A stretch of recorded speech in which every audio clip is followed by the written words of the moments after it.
Another big factor that the court's going to look at while making a determination in parenting time is the past pattern of involvement and commitment in the child's life.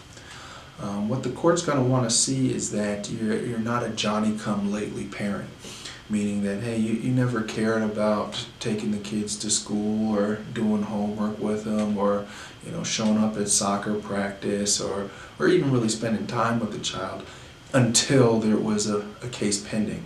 And now you're all over the place and taking them to Elitch's and doing all the things that should have been done years prior.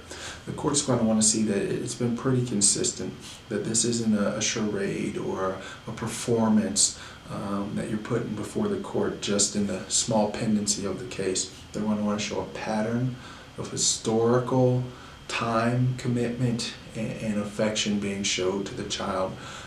So get started early. There's no better time to plant an apple seed as opposed to 10 years ago. The next best time is today. So that means if you haven't been the parent that you wish you had been or you should have been in the past, start today. And so we talked about some of the factors that the court's going to look at while considering and determining a parenting time plan. Let's talk about something the court's not going to look at. The court's not going to look at any conduct, no matter what it is, if it doesn't have a direct nexus to the person's ability to parent their child, right?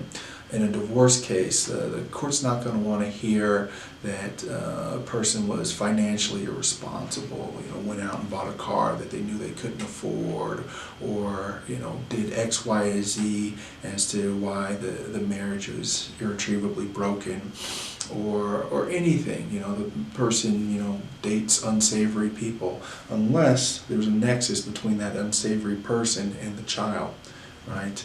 I'm specifically talking about people with issues with anger, abuse, assault, or things like that, living in the same home as the child. And you can tie in that type of behavior as to what the child's observing and witnessing over at that house. So for the most part, any type of evidence or information that is had about either party, there needs to be a direct correlation between that behavior and the child for it to have any legs in court.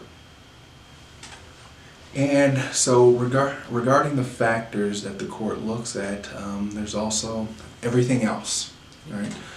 So we discussed certain factors that the court's obligated to look at, but anything else that you can relate to your child's well-being, needs, and support, it's certainly relevant. The court needs to hear about it, and it's not always what, but oftentimes how.